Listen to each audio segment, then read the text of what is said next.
ในหัวข้อแรกก็จะพูดถึงลิมิตของฟังก์ชันนะครับนิยามนะครับเขาบอกว่า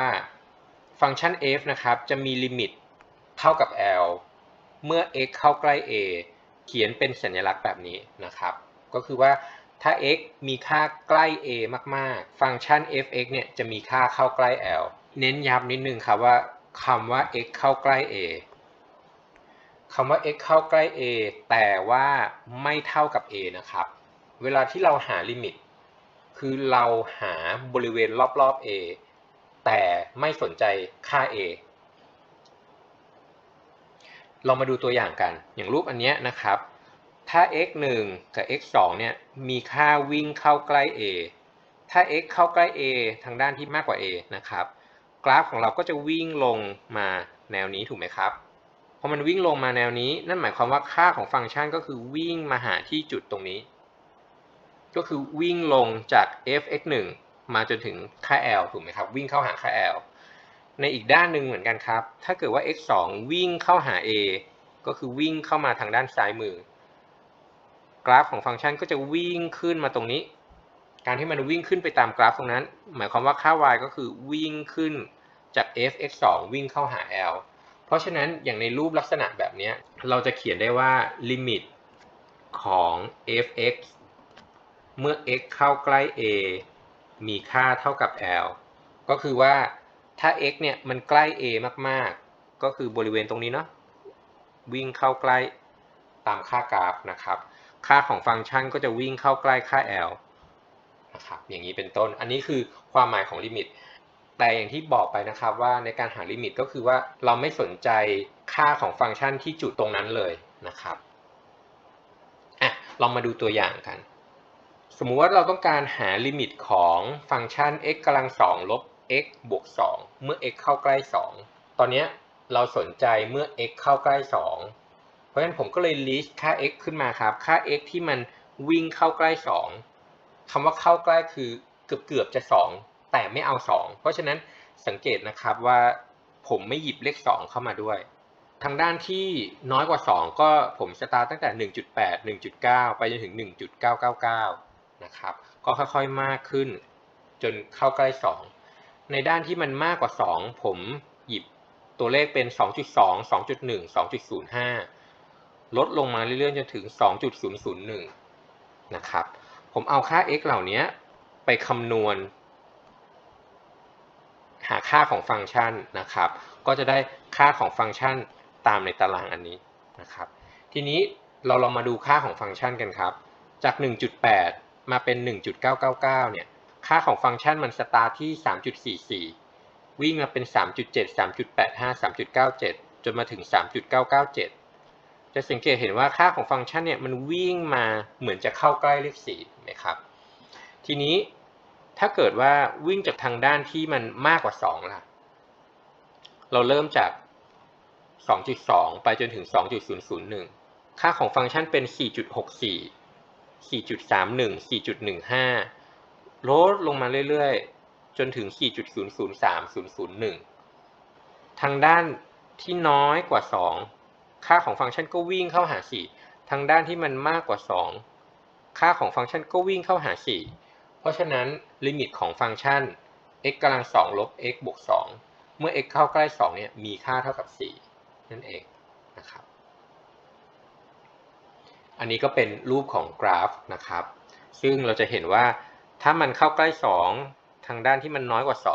2ค่าของฟังก์ชันก็วิ่งมาแบบนี้วิ่งมาตามกราฟนะครับซึ่งมันก็คือวิ่งมาจาก 3.5 ขึ้นไป4นั่นเองแต่ถ้าด้านขวา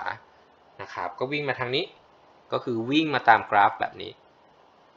ค่า y ก็คือวิ่งลงมาตามนี้นะครับเพราะฉะนั้นค่าของฟังก์ชันก็คือที่4นั่นเองนะครับทีนี้ลองมาดูอีกตัวอย่างหนึ่งนะครับหาลิมิตของ sin x ส่วน x เมื่อ x เข้าใกล้0x ตรงนี้หน่วยเป็น radians นะครับเพราะฉะนั้นเราสนใจที่ x เข้าใกล้0เราสนใจรอบๆ0แต่ไม่เอา0นะครับเพราะฉะนั้นผมก็ทำการ list ค่า x บริเวณรอบๆ0มาตารางทางนี้ตารางทางด้านซ้ายมือก็จะเป็นค่า x ที่มัน มากกว่า0ตารางทางด้านขวามือก็จะเป็นค่า x ที่มันน้อยกว่า0นะครับทำลักษณะเดิมเลยครับ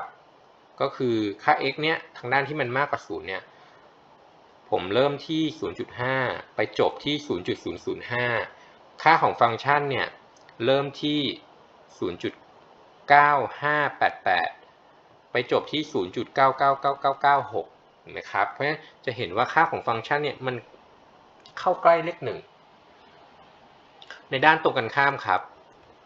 ค่า x ของผม start ที่ -0.5 ไปจบที่ -0.005 นะครับค่าของฟังก์ชัน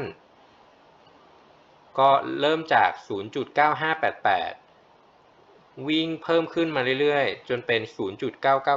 0.99996 นะครับก็เข้าใกล้1เหมือนกันจะเห็นได้ว่า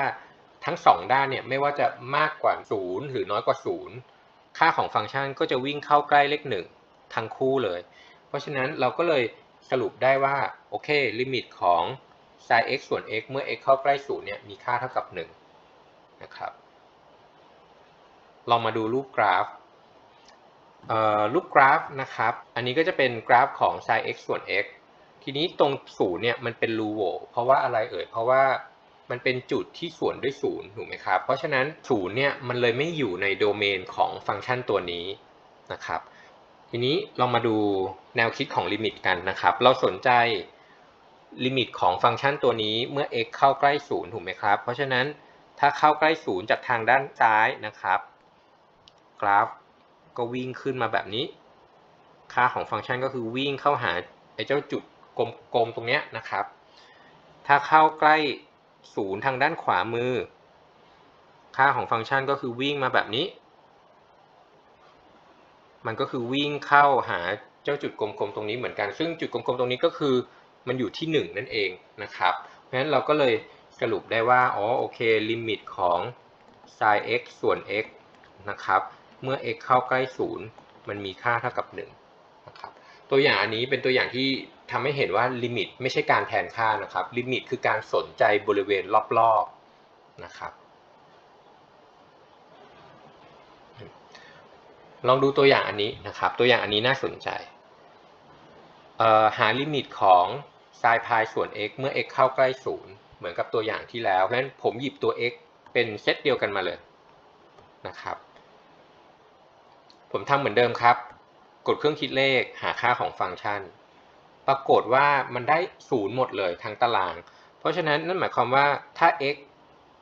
เข้าใกล้0ค่า y ก็เข้าใกล้0จริงๆมันไม่ได้เข้าใกล้เนาะมันคือที่0เลยด้วยซ้ำนะครับลักษณะเดียวกันครับถ้าด้านที่ x น้อยกว่า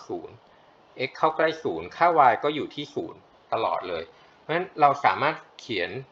อย่างนี้ได้เลยไหมว่าลิมิตของ sin π ส่วน x เมื่อ x เข้าใกล้0มีค่าเท่ากับ0ปรากฏว่าจริงๆแล้วลิมิตสำหรับข้อนี้ไม่มีค่าเพราะฉะนั้นการเขียนแบบนี้จึง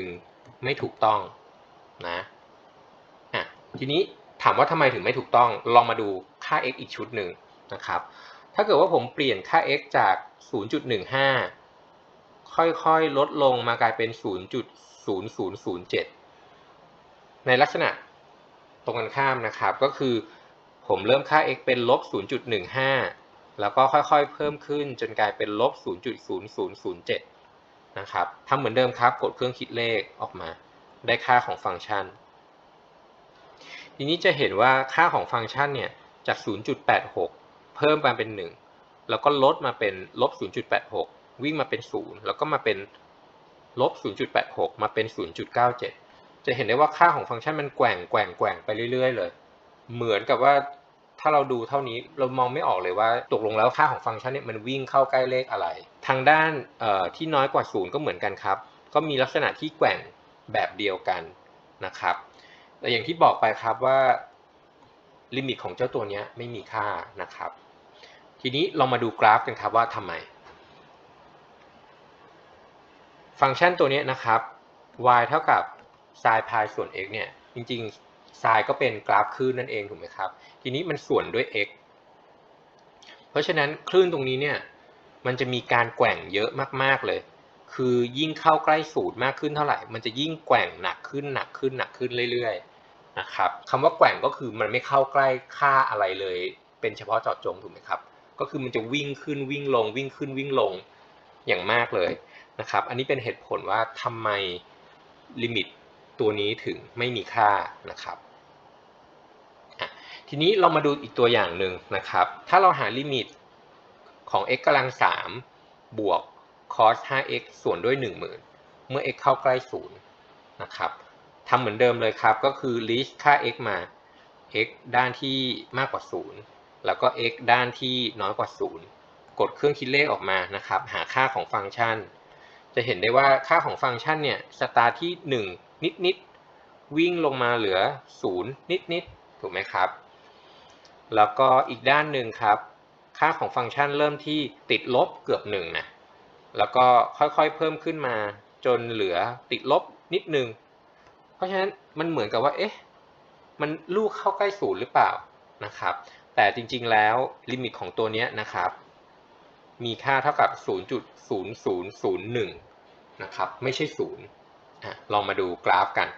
นะครับกราฟถ้าเราพลอตก็จะได้กราฟที่เหมือนจะลู่เข้าหา0ถูกไหมครับเหมือนจะลู่เข้าหา0แต่ถ้าเราซูมมากๆขึ้นนะครับเราจะเห็นได้ว่าจริงๆแล้วมันไม่ได้ลู่เข้าหา0นะมันอยู่ที่1คูณอยู่กับ10 ยกกำลังลบ4นะครับเพราะฉะนั้นจากตัวอย่างที่เราพูดมาทั้งหมดเนี่ยนะครับการใช้ตารางในการหาลิมิตทำได้แต่ไม่ปลอดภัยการหาลิมิตด้วยกราฟทำได้แต่ก็ยังคงไม่ปลอดภัยอีกอยู่ดีเดี๋ยวในหัวข้อถัดไปเราก็จะมาพูดถึงว่ามันมีอุปกรณ์อะไรบ้างที่ช่วยให้เราหาลิมิตได้โดยที่เราไม่ต้องสร้างตารางหรือวาดกราฟทีนี้มาดูรูปทั้ง3รูปนะครับ3รูปนี้เป็น3รูปที่มีความแตกต่างกันนะครับรูปแรกเป็นกราฟที่ไหลเป็นเส้นเดียวไปตลอดเลยนะครับรูปที่2เป็นรูปที่มีจุดกระโดดขึ้นมานะครับแล้วก็รูปที่3จุดหายไปเลยนะครับแต่ทั้งนี้ทั้งนั้นลิมิตของทั้ง3รูปนี้นะครับมีค่าเท่ากันหมดก็คือมีค่าเท่ากับ L นะครับถามว่าทำไมเหตุผลก็คือที่ผมเน้นเอาไว้ตั้งแต่แรกนะครับก็คือว่าลิมิตคือการดูค่าบริเวณรอบๆจุดที่เราสนใจตอนนี้เราบอกว่าเราหาลิมิตเมื่อ x เข้าใกล้ a เพราะฉะนั้นเราสนใจบริเวณรอบๆ a แต่เราไม่สนใจบริเวณที่มันเท่ากับ a นะครับเพราะฉะนั้นที่ a ไม่ว่าจะมีค่าหรือมีค่ากระโดดหรือไม่มีค่าเลยเราก็ไม่สนใจทั้งสิ้นนะครับเพราะเราสนใจบริเวณรอบๆเพราะว่าทั้ง3รูปเนี่ยถ้าเกิด x เข้าใกล้ a มันก็คงวิ่งอยู่บนกราฟที่มีลักษณะเดียวกันหมดนะครับหรืออย่างรูปที่2ถ้า x เข้าใกล้ a มันก็วิ่งมาทางนี้ค่าของฟังก์ชันก็วิ่งเข้าหาค่า L อยู่ดีหรือรูปที่3นะครับถ้า x เข้าใกล้ a มันก็ยังคงวิ่งจากกราฟมาในลักษณะเดียวกันนะครับเพราะฉะนั้นเน้นนะครับว่าการหาลิมิตไม่ได้สนใจที่จุดตรงนั้นแต่เราสนใจบริเวณรอบๆตรงนั้น